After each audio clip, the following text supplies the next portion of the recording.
I think today was successful. Together with the parents and relatives of the victims, human rights activists and other leaders, we have asserted our right to public procession to mourn the victims of police brutality during the Gen Z protests of 2024, in particular 25th of June 2024 and the aftermath. We decided not to go to the CBD, in the middle of the CBD, to avoid areas with shops. We didn't want to give goons the opportunity to loot. And we actually communicated with the police that our procession would be from the junction of Uhuru Park, which is near Serena, down Kenyatta Avenue, down Uhuru Highway, up to Parliament, where we laid the wreaths. We encountered were okay, and although they did not allow us to go to the junction of Uhuru Highway and Parliament Road, they diverted us at Intercontinental. We were still able to lay the wreaths on the fence of Parliament near the mausoleum. Mission accomplished. Was today's protest a success or a flop? Before you answer, let's look at what happened really. For weeks, today had been billed as a defining moment. The opposition mobilized Kenyans to turn up in large numbers. The government, on the other hand, warned that anyone breaking the law would face the full force of the law. We call upon all organizers and participants to conduct their demonstrations within the bounds of the law, ensuring they remain peaceful and unarmed. Then came a surprise twist. Rigathi Gachagua, one of the key opposition figures, urged Kenyans, especially the youths, to stay away from the streets. I want to appeal to the Gen Zs with a lot of humility and kindness to consider not going out to the streets. These are our children and grandchildren whom we need next year to help us liberate this country through the ballot. From the violence that has been planned by the state using police and goons, I have no doubt in my mind that lives will be lost. These are young children who have a great future. So when the day finally arrived, what happened? Unlike previous demonstrations that often gathered momentum by mid-morning and drew huge crowds across the country, today's protest started early, attended mainly by opposition leaders, activists, and relatively small groups of protesters. Many Kenyans stayed at home. Was it a fear of violence, fear of looting, or did they heed to Gachagua's appeal? Eugene Wamalwa argued that staying at home was itself a form of protest. Twashukuru wale wote kwa heshima ya wazalendo walioaga siku hii ambao mumekaa nyumbani. Hiyo pia ni njia moja ya kutoa heshima kwa hawa wazalendo wenzetu walioaga. So staying at home is also one way of protesting. Yes. And we thank all those Kenyans who are at home today, who are peacefully and with their families remembering and honoring their heroes. That too is a very special way of honoring. In fact, you have made this day a public holiday against the wishes of this very government that killed your children. We thank also the officers who have barricaded this city.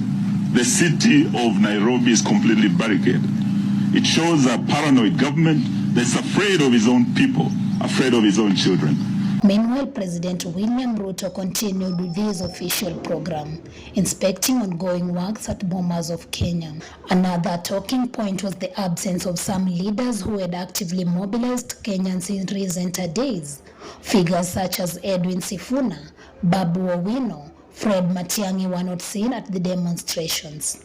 Those who did show up, including James Orengo, were accompanied by bodyguards, drawing criticism from some Kenyans online. Orengo, unafanya nini na bodyguard maandamano? Orengo, Orengo, maandamano hatuendangi na bodyguards. Orengo, nani aliambia huyu mtu maandamano tunaenda na magari? Matakarua kina Kalonzo Maraga nasikia wametoroka shwa, wameingizwa ndani ya gari na mabodyguards wao. What are you doing in the streets with your bodyguards? Hao wenye mnatumia, wenye mumehaya na wenye mnatumia kwenda hiyo maandamano wako na bodyguards pia. According to Gladys Wanga, it was an event for paid activists and politicians who seek attention. So today I've seen on the street are two categories of people. Moja ni commercial activists. Wale ambao lazima waende kwa street ndio wale donors wazungu waone ya kwamba wako kwa street wawatumie pesa. Hiyo ni category moja. Category ya pili ni political opportunists. Wale ambao wanatafuta relevance kupitia ile maandamano ya Gen Z. Hao ndio kategori wawili wako pale kwa barabara. Lakini raia wa kawaida, wale Gen Z na watu wote wamekaa nyumbani, wameona ya kwamba tusukume hii maneno. Kama utaki kiongozi, ngoja mwaka ujao, chukua kura. Unlike some previous protests, there were no widespread reports of looting. By the end of the day, there were no confirmed reports of deaths. That alone is likely to shape the political debate in the days ahead. So who walks away claiming victory? Rigathi Gachagua can argue that Kenyans listened to his call to stay away. The government can argue that the opposition failed to mobilize the masses. I would like to commend all Kenyans for heeding the government's call to maintain peace and go about their daily activities. As I said yesterday, today was a working day like any other day, working and school day like any other day. Generally, I want to say that I commend Kenyans for the peace and going about their business. I also wish to report that no widespread cases of looting, vandalism, skirmishes, or injuries were reported in the country in relation to today's demonstrations. Meanwhile, leaders such as Kalonzo Musyoka, Martha Karua, Eugene Wamalwa may now face questions about whether they can command a large national turnout without Gachagua. Some would also argue that the biggest winners were ordinary business owners, many of whom feared a repeat of the looting witnessed during some previous protests.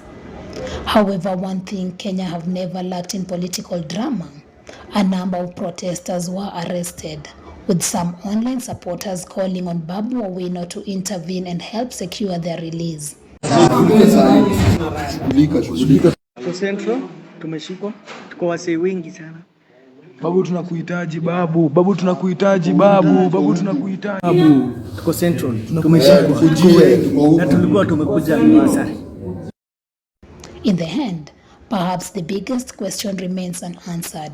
Did Kenyans reject the protest, or did fear keep them off the streets? What do you think? Was today's protest a success, a flop, or is the truth somewhere in between? Share your thoughts in the comment section.